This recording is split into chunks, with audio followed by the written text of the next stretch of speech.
We're here on this special day. Our hearts are full of pleasure. A day that brings the two of you close together. We're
wasallam, ma huwa al-ihsan?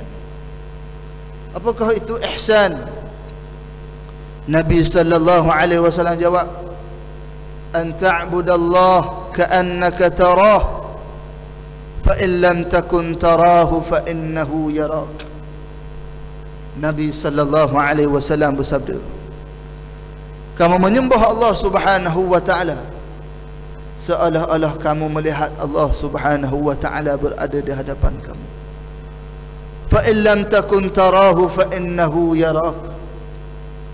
Walau bagaimanapun jika sekiranya kamu tidak dapat melihat Allah Subhanahu wa taala, ketahuilah bahawa Allah Subhanahu wa taala Maha melihat kamu. Kita manusia di atas dunia tak dapat melihat. Nak melihat Allah tak boleh. Orang yang mengaku dia telah melihat Allah atas dunia ni pelawak, pembohong, penipu. Nabi Musa sendiri apabila dia minta dengan Allah Subhanahu wa taala supaya menjelmakan dia, Allah Subhanahu wa taala kata, jika sekiranya bukit ini teguh, tidak hancur, fasawfa tarani, kamu akan melihat.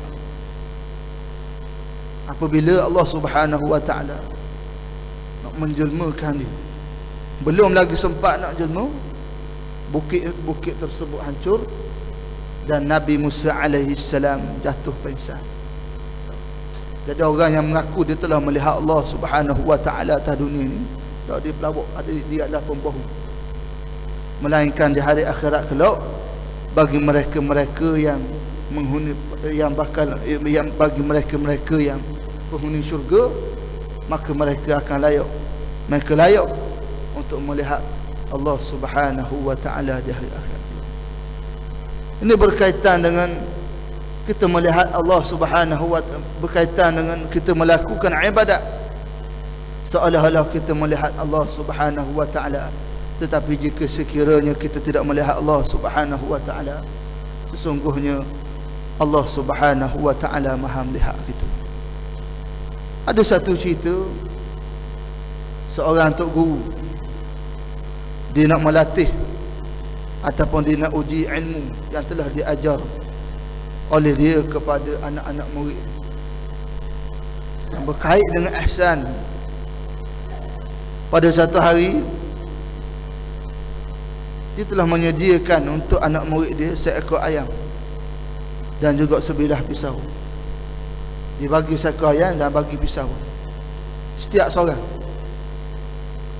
Maka tok guru ni dia beritahu kepada anak murid dia, sembelihlah ayam ini di tempat yang tidak dilihat oleh sesiapa. Jadi seorang demi seorang pergi satu tempat yang dikira lain clear dan tak dilihat oleh sesiapa pun. Maka dia pun pakat sembelih, seorang sembelih.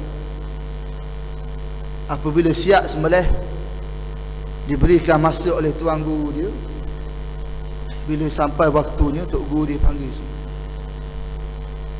Masing-masing bawa ayam yang telah disembelih kepada tok guru dia, melainkan seorang sahaja daripada mereka yang tidak menyembelih ayam tersebut. Anak-anak murid lain dia marah, kata engkau ni tak ikut cakap tok guru. Tok guru kata suruh sembelih, kamu tak sembelih. Jenis apa ni? Tok guru suruh sembelih, kamu tak mau sembelih. Maka tok guru dia kata, tak apa, biarkan dia, mari dulu. Panggil dia menghadap aku dan marilah kita tanya dia kenapa dia tak sembelih ayam. Maka bila ditanya, seorang anak murid ni jawab, tok guru kata suruh sembelih di tempat yang tidak dilihat oleh sesiapa pun. Maka saya apabila pergi satu tempat yang tersembunyi daripada pandangan manusia, bila saya nak sembelih, saya ingat walaupun orang di sekeliling saya tidak melihat saya, tetapi Allah Subhanahu wa taala melihat saya. Pergi tempat lain pula nak sembelih, bila saya nak sembelih, bila perasaan saya mengatakan bahawa tidak ada yang melihat saya, bila nak sembelih, maka tiba-tiba datang perasaan bahawa di sana adanya Allah Subhanahu wa taala yang melihat. Maka saya tak jadi sembelih. Maka Tok Guru kata, dalam ramai-ramai ni tak seorang saja lulus. Tak, seorang saja lulus. Yang lain tak lulus semua. Tak, yang apabila saya terangkan berkenaan dengan akidah, berkenaan dengan Allah Subhanahu wa taala Maha melihat, tentang apa yang kita lakukan, tak, dalam ramai-ramai itu semua tak lulus, melainkan seorang saja yang lulus. Ini di antara apa yang disebut oleh ulama-ulama, bagaimanakah cara untuk kita menghadirkan khusyuk ketika mana kita sembahyang. Sungguh pun begitu, ianya bukanlah satu perkara yang mudah untuk kita hadirkan kekhusyukan di dalam sembahyang kita. Seterusnya Allah Subhanahu wa taala berfirman lagi, walladzina hum 'anil lagwi mu'ridun. Berjayalah mereka-mereka yang menjauhi daripada perkara-perkara yang lagau, perkara yang sia-sia di dalam kehidupan seharian. Orang yang hidup dia tidak pernah melakukan perkara yang sia-sia, maka dia adalah tergolong di kalangan orang-orang yang mendapat kejayaan di sisi Allah Subhanahu wa taala. Terutamanya masa yang dia ada, umur yang dia ada digunakan dengan sebaik-baiknya pada jalan yang diridai oleh Allah Subhanahu wa taala, melakukan perkara yang berfaedah untuk dunianya dan juga untuk akhirat. Apabila kita sebut benda yang berfaedah, maka ianya bukan hanya berkaitan dengan perkara-perkara yang hanya memberi faedah untuk hari akhirat, bahkan ianya berkait juga dengan apa yang berkait dengan benda-benda di atas dunia, yang berkait dengan dunia. Wabtaghi fima ataka Allahu ad-daral akhirah wa la tansa nasibaka minad dunya wa ahsin kama ahsana Allahu ilaik wa la tabghi al-fasada fil ard. Sesungguhnya Allah Subhanahu wa taala kata, memadailah apa yang telah Allah Subhanahu wa taala kurniakan untukmu untuk alam akhirat, tetapi janganlah kamu lupakan faedah ataupun apa yang kamu boleh dapatkan untuk kamu di atas dunia ini, dan janganlah kamu melakukan perkara-perkara yang boleh merosakkan dunia ini. Ini membawa erti bahawa manusia ni dia tidak boleh melakukan perkara yang sia-sia dalam kehidupan. Sama ada benda itu sia-sia untuk dunia dia maupun sia-sia untuk akhirat. Contohnya untuk dunia dia, tak, dia duduk saja-saja, tidak bekerja, tak buat apa-apa. Apabila dia ada masa, dia tidak lakukan perkara yang berfaedah untuk dunia dia. Apabila dia ada masa, dia tidak lakukan perkara yang boleh memberikan manfaat untuk akhirat dia, maka mereka ini tergolong di kalangan orang-orang yang al-lagw, orang yang melakukan perkara yang sia-sia. Dipanggil juga sebagai orang-orang yang melakukan perkara yang lara. Lara itu adalah perkara yang sia-sia, perkara yang tidak sedikit pun memberi faedah kepada dunia dan juga akhirat. Seterusnya Allah Subhanahu wa taala sebut lagi, walladzina hum lizzakati fa'ilun. Dan bagi mereka yang melakukan zakat, mereka yang menunaikan zakat ketika mana dia hidup di atas dunia. Zakat adalah di antara satu kewajipan, di antara rukun Islam yang wajib kita laksanakan. Zakat ini diwajibkan ke atas mereka-mereka yang kaya, terutamanya yang berkait dengan zakat harta benda. Zakat harta benda ini adalah zakat yang wajib dikeluarkan oleh mereka-mereka yang kaya. Kadang-kadang orang Islam dia tak peka berkenaan dengan zakat. Kadang-kadang lah, tak semua. Berkaitan dengan zakat ni, kita wajib mempelajari ilmu yang paling basic. Yang paling basic kita kena faham berkaitan dengan zakat. Zakat ni ada banyak jenis. Ada zakat perniagaan, zakat pertanian, zakat simpanan. Ilmu zakat yang paling basic yang wajib kita tahu adalah yang berkait dengan zakat simpanan kita. Yang paling mudah, zakat simpanan dia ada beberapa syarat. Di antara yang penting adalah cukupnya nisab dia. Yang kedua, halal haul, cukup tempohnya selama setahun.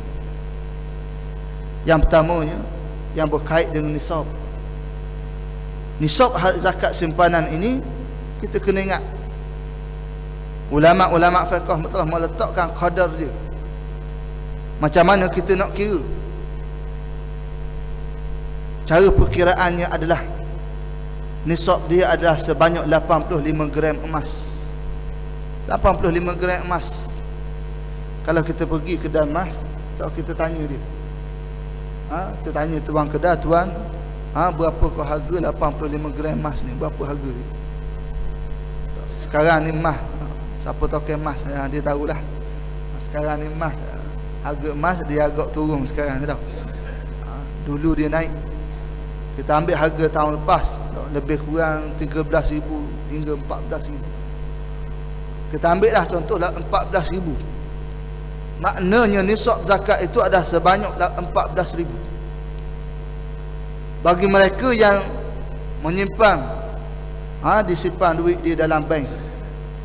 Contohnya hari ini dikumpul-kumpul, sampai hari ini dalam bank dia ada 15,000. Nisab zakat ada sebanyak 14,000. Maka dia telah lebih. Harta dia sebanyak 15,000 itu telah melebihi ataupun mencukupi nisab. Adakah dia cukup haul dia setahun? Tidak lagi. Contoh, bermulanya hari ini sampailah tahun depan, hari yang sama, tarikh yang sama, maka jika sekiranya cukup setahun, dia tengok duit dia, tengok ada 20,000, cukup setahun, maka harta yang disimpan itu cukup nisab dan juga cukup tempohnya selama setahun. Maka ketika itu wajib dia keluarkan zakat. Ni ilmu yang basic dalam zakat, kita kena faham. Wajib dia keluarkan zakat. Zakat ni tak banyak. Yang wajib kita keluarkan hanyalah sebanyak 2.5% sahaja. Tak banyak. Janganlah kita menganggap zakat ini menyusahkan kita.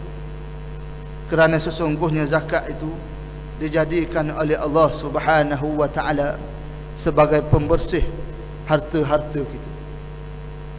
2.5% tak banyak. Kalau kita ada 10,000, 2.5% daripadanya yang wajib kita keluar hanyalah 250 sahaja. Tak banyak. Kalau ada 20,000, kita hanya wajib keluarkan sebanyak RM500 sahaja. Tak banyak. Ini ilmu zakat yang wajib kita tahu secara basic.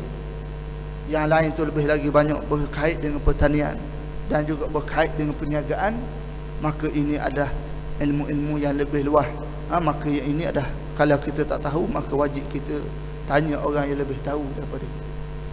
Ini perkara yang perlu kita ingat. Allah Subhanahu wa ta'ala kata, berjayalah orang-orang yang mengeluarkan zakat.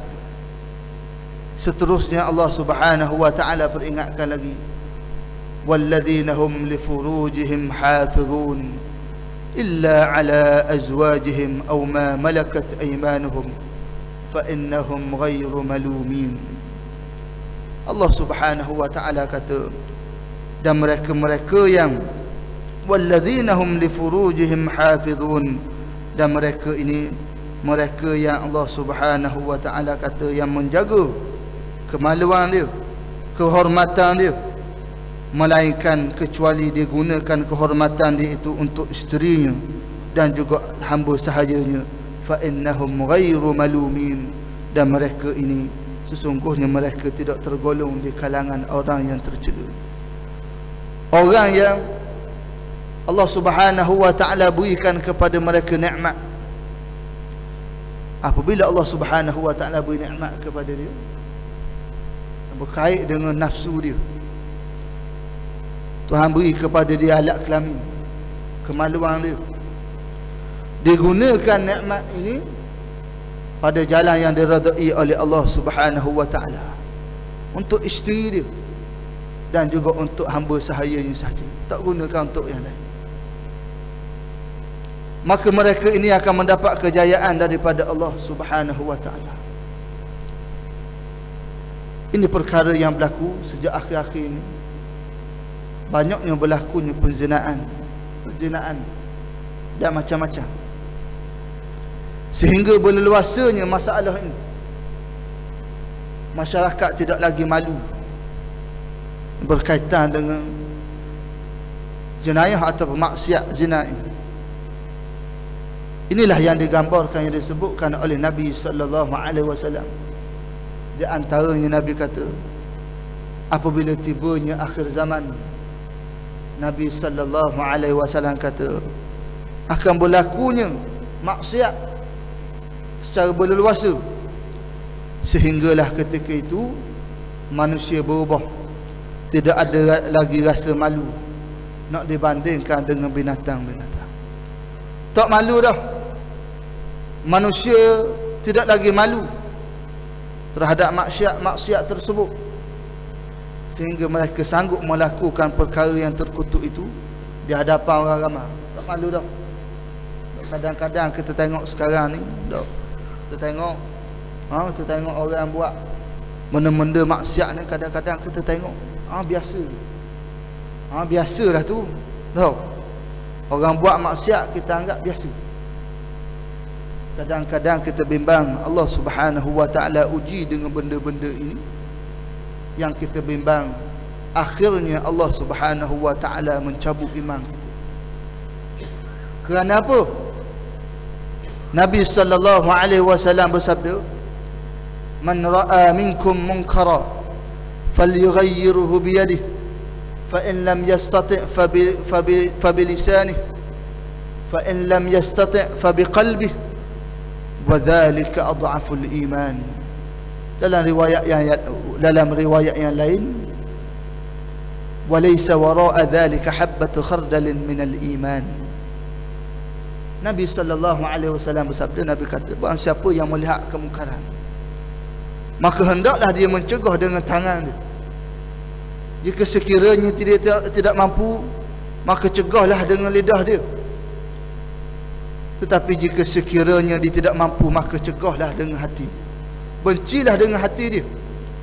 Maka itu adalah selemah-lemah iman.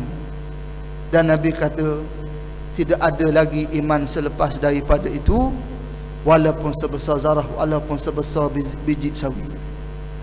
Ini kita bimbang muslimin muslimat, hadirin hadirat sekalian. Kita bimbang maksiat yang berlaku di hadapan kita, kita menganggap biasa. Kita tidak lagi benci kepadanya. Tidak benci dah. Kalau dulu, kalau kita lihat benda-benda yang mungkar, kita rasa perasaan benci terhadapnya. Tetapi kita bimbang apabila maksiat yang berlaku di hadapan kita, kita sudah rasa tidak ada rasa apa-apa lagi dah. Sedang dalam keadaan Nabi SAW kata, jika sekiranya kamu tak rasa marah, kamu tak rasa benci terhadap maksiat tersebut, maka tidak ada lagi iman di dalam diri kita. Wal'iyadzubillah. Kita bimbang. Tengok orang buat maksiat, biasa je. Tengok orang buat silap, melakukan kesilapan di hadapan kita, tengok biasalah zaman sekarang. Tengok orang buat maksiat, biasalah. Orang muda dah. Sekarang contohnya orang muda, biasalah dah. Biasalah bro, dia sekarang orang muda tahu. Biasalah orang muda. Ini kadang-kadang lafaz-lafaz ini kita bimbang, ianya menggugat ataupun boleh menggugurkan keimanan kita kepada Allah Subhanahu wa taala. Tidak ada rasa lagi perasaan apa-apa sekalipun dalam diri.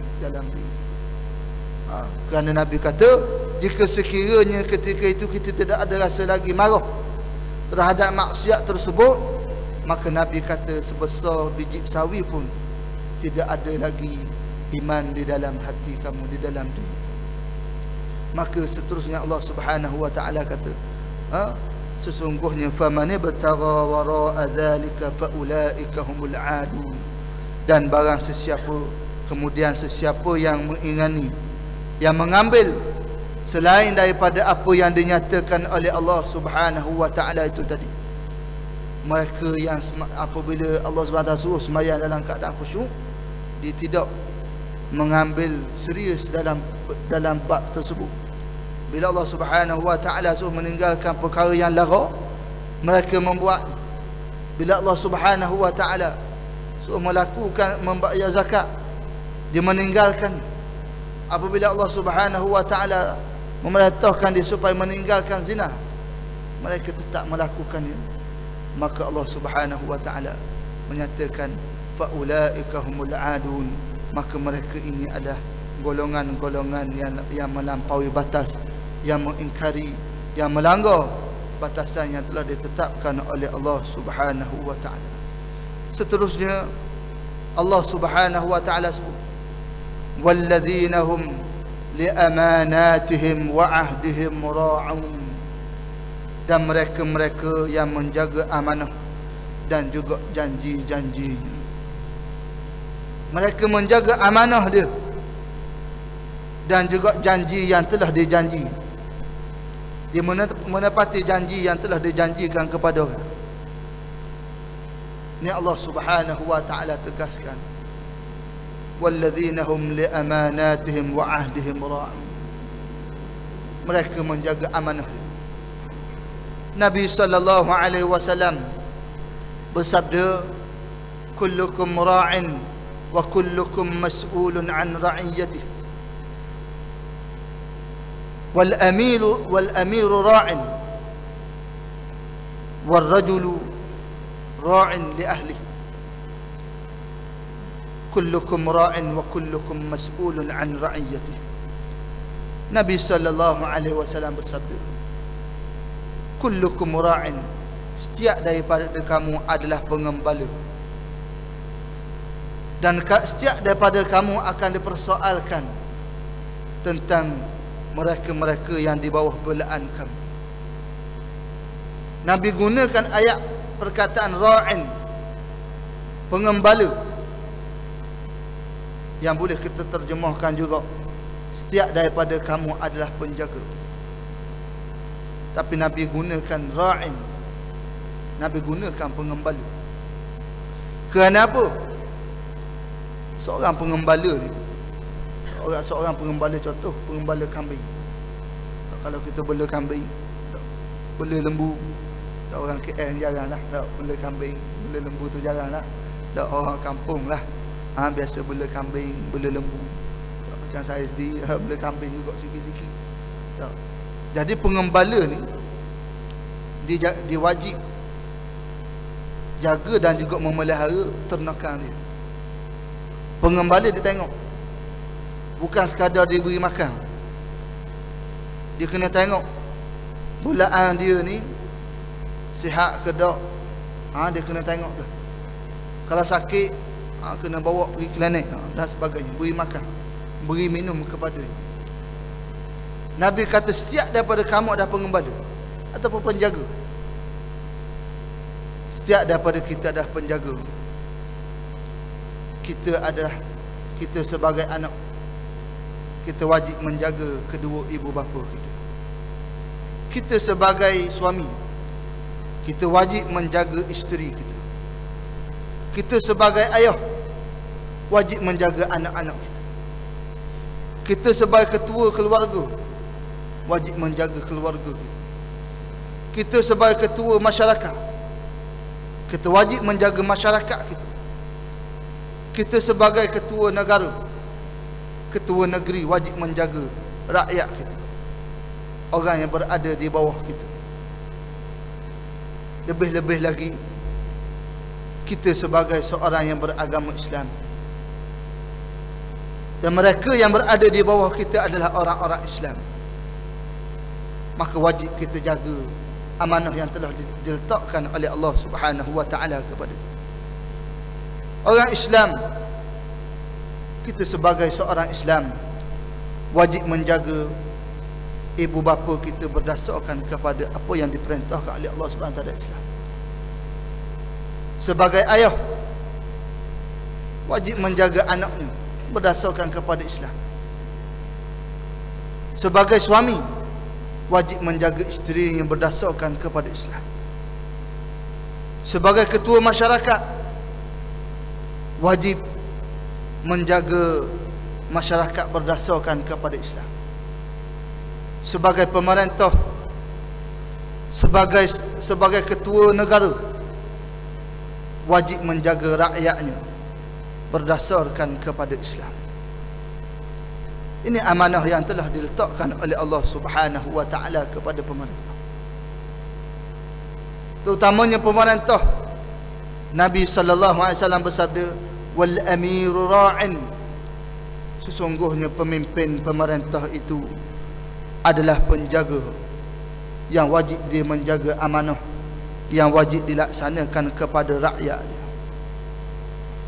Wajib melaksanakan, memberikan kebajikan kepada rakyat, berikan keadilan kepada rakyat, melaksanakan hak-hak yang telah ditentukan oleh Allah Subhanahu wa taala di dalam Islam, di dalam benda-benda yang berkait dengan syariat Islam, yang berkait dengan hudud, yang berkait dengan qisas, yang berkait dengan undang-undang yang lain, berkait dengan undang-undang perkahwinan, undang-undang munakahat dan sebagainya.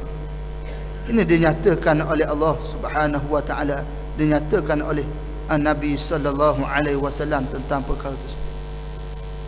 Kena ingat, pemerintah yang beragama Islam, yang memimpin rakyat dia, yang beragama Islam, dia wajib menunaikan hak terhadap rakyat dia. Yang berkait dengan syariat sekarang ni mungkin kecoh, yang berkait dengan undang-undang Islam, yang berkait dengan pelaksanaan syariat Islam. Ini perkara yang perlu kita faham, yang berkait dengan hudud, qisas dan sebagainya. Sesungguhnya undang-undang ini telah ditetapkan oleh Allah Subhanahu wa taala, dan manusia tidak rugi melaksanakan undang-undang Islam, bahkan mereka akan terlepas daripada hukuman yang diwajibkan ke atas mereka di hari akhirat kelak. Kelebihan keistimewaan undang-undang Islam adalah pesalah-pesalah penjenayah tidak akan lagi dipersoalkan oleh Allah Subhanahu wa taala di akhirat kelak berkaitan dengan jenayah yang dia buat, jika sekiranya mereka telah dikenakan undang-undang, mereka telah digunakan di atas dunia ini berdasarkan kepada undang-undang Islam. Contoh, penjenayah orang yang melakukan kecurian, orang yang curi dan sebagainya, orang yang berzina, jika sekiranya sabit kesalahan dia, dikenakan hukuman hudud, maka di hari akhirat kelak dia tidak akan lagi dipersoalkan oleh Allah Subhanahu wa taala. Sebab itulah ulama-ulama kata, pemimpin pemerintah yang tidak melaksanakan undang-undang Islam secara menyeluruh, mereka akan dipersoalkan di hari akhirat kelak oleh rakyat dia. Contoh penjenayah, walaupun dia ni penjenayah telah dikenakan hukuman di atas dunia ini, tidak berdasarkan kepada undang-undang Islam, rakyat ini ataupun penjenayah ini akan tanya balik, dulu aku atas dunia, kamu tak kenakan undang-undang berdasarkan kepada undang-undang Islam, kamu denda aku, Kamu benarkan aku diikat jamin dan sebagainya. Hari ini aku nak dakwa balik. Kenapa kamu tidak melaksanakan Islam? Atas dunia ni, sebab apa kamu tak jalankan Islam? Sebab apa kamu tidak melaksanakan undang-undang Islam? Jadi ingatlah, penjenayah-penjenayah ni dia akan soal balik di akhirat kelak. Ini amanah yang Allah Subhanahu wa taala letakkan. Amanah ini di dalam bidang kuasa kerajaan yang memerintah. Nak berjalan hudud, nak berjalan qisas, nak berjalan undang-undang yang berkait dengan Islam, jika sekiranya ianya tak diputuskan dak oleh kerajaan, tak, kita tak boleh nak buat, susah juga. Sebabnya dia berkait dengan undang-undang ini berkait dengan bidang kuasa kerajaan. Berkait dengan undang-undang ini berkait dengan bidang kuasa kerajaan. Tak boleh. Tak ada orang curi dalam kampung kita pakat ramai-ramai. Dalam satu masyarakat kita, satu kampung, kita kata kita panggil orang ni, kita kerak tangan dia. Tak boleh. Sebab apa? Dia berkait dengan undang-undang yang berkait dengan kerajaan, pemerintah. Kalau kita boleh buat gitu, mudah. Ada orang zina, kita ambil, kita heret dia, kita heret dia, kita rejam dia. Jadi ni di luar bidang kuasa kita. Ini di dalam bidang kuasa kerajaan yang memerintah. Hak berkait dengan kita adalah yang berkait dengan, kalau kita lihat, berkait dengan masyarakat, yang berkait dengan keluarga kita. Ini dalam bidang kuasa kita. Hak berkait dengan keluarga kita, dengan anak kita. Anak kita buat salah. Kalau buat salah, yang melampau dan sebagainya, harus untuk kita pukul dia. Itu dalam bidang kuasa kita. Tetapi benda-benda yang berkait dengan di luar bidang kuasa kita, maka ini adalah di dalam bidang kuasa pemerintah. Sebab itulah kalau kita lihat apa yang dinyatakan oleh Nabi sallallahu alaihi wasallam, apabila Nabi kata, man ra'a minkum munkara falyughayyirhu bi yadihi. Siapa yang melihat kemungkaran, maka hendaklah diubah dengan tangan. Tangan itu ditafsirkan oleh ulama-ulama adalah, maka hendaklah diubahnya dengan menggunakan kuasa dan juga undang-undang. Undang-undang. Kalau tak ada undang-undang itu, maka kita tegur dengan lidah kita. Kita terang dia, jangan buat jenayah ni, jangan buat maksiat ni. Kalau kerajaan yang tak buat Islam, kita tegur dia dengan menggunakan lidah. Tetapi janganlah sampai satu tahap tidak ada lagi rasa benci kita, tidak ada rasa lagi marah kita terhadap mereka-mereka yang tidak melaksanakan Islam. Kerana Nabi SAW kata, sesungguhnya tidak ada lagi iman jika sekiranya kamu tidak ada lagi ada rasa lagi perasaan benci dan juga marah terhadap mereka-mereka yang melakukan kesalahan di atas bumi. Dan yang seterusnya Allah Subhanahu wa taala kata,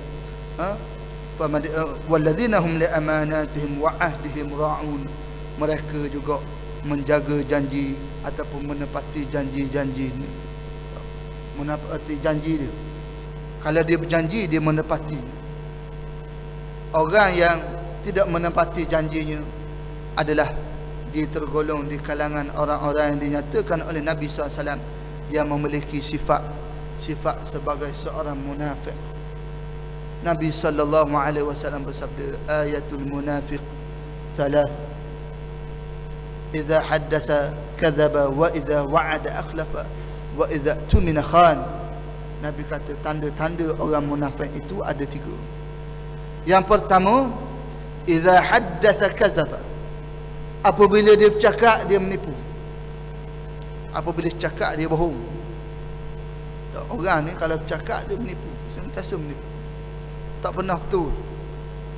Wa idza wa'ada akhlafa, apabila dia berjanji, dia tidak menepati janjinya. Tak menepati janji dia, berjanji dia tak menepati janjinya. Wa idza tumina khana, apabila diberikan amanah kepadanya, maka dia mengkhianati. Ini adalah tanda-tanda ciri-ciri orang munafik. Orang yang munafik Nifaq ditafsirkan oleh ulama-ulama, nifaq itu adalah izharul iman wa ibtanul kufr. Wa ibtanul kufr, nifaq itu adalah menzahirkan keimanan. Di luar dia kata dia beriman, menunjukkan keislaman dia, keimanan. Wa ibtanul kufr, tetapi dalam hati dia menyembunyikan kekufuran dia. Kufur. Allah Subhanahu wa ta'ala jadikan orang-orang munafik ini, balasan dia adalah mereka akan menduduki neraka yang paling bawah sekali. Innal munafiqina fid darkil asfali minan nar.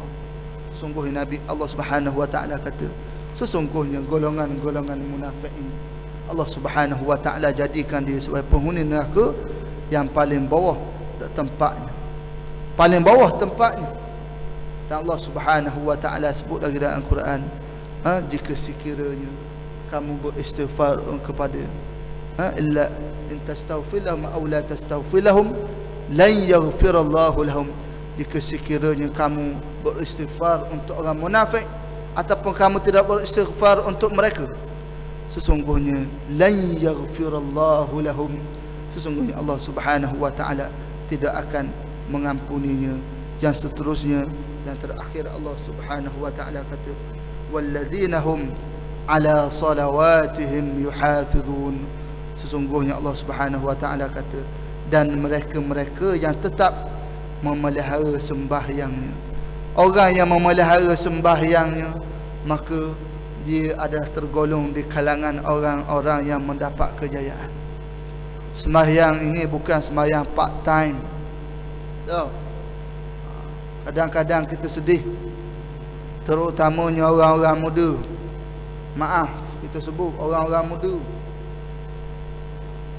Kadang-kadang ramai tidak cakna, tidak ambil berat berkaitan dengan sembahyang. Kadang-kadang kita suruh sembahyang, kata sembahyang apa kau? Muda lagi kan?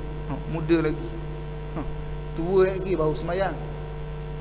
Masa muda-muda ni tak payah sembahyang, tak apa. Nanti tua baru sembahyang. Orang muda sembahyang tak hirau. Kalau kita nak kata dia tak tahu, dia tahu.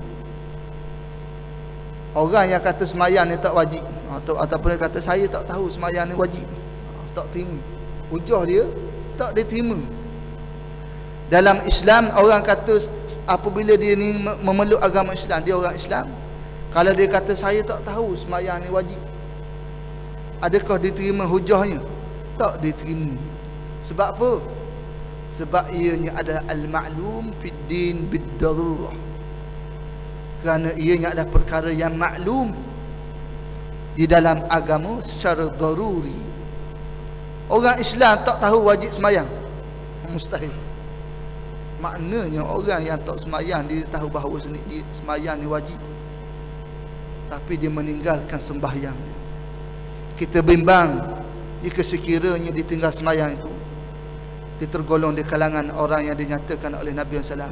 Sesungguhnya yang membezakan di antara orang Islam dengan orang kafir, al-kufr, adalah tarikis salah, orang yang meninggalkan sembahyang.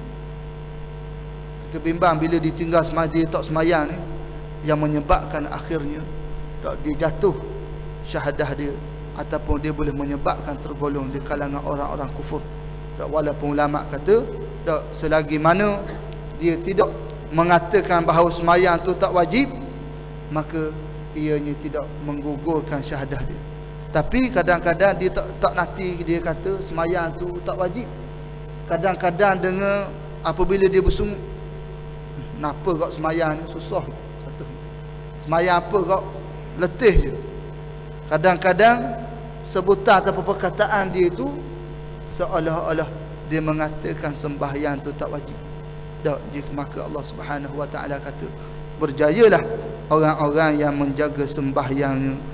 Sembahyang, di antara ulama-ulama kata sembahyang yang baik adalah seperti mana yang Nabi kata, as-salatu ala waqtiha. Sembahyang fi awal waktu, ataupun as-salatu ala waqtiha, sembahyang pada awal waktu.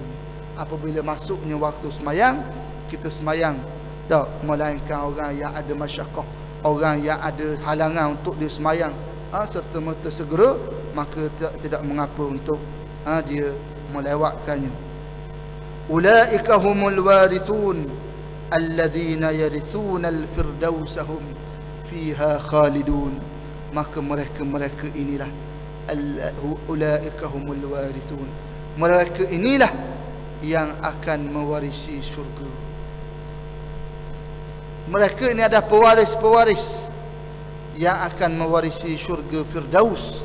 Syurga Firdaus ini ulama-ulama kata syurga yang paling tinggi, tingkatnya yang paling tinggi martabat dia, iaitu syurga yang didiami oleh minan nabiyyin was-siddiqin wasyuhada'i was-salihin wa hasuna ulaika rafiqa.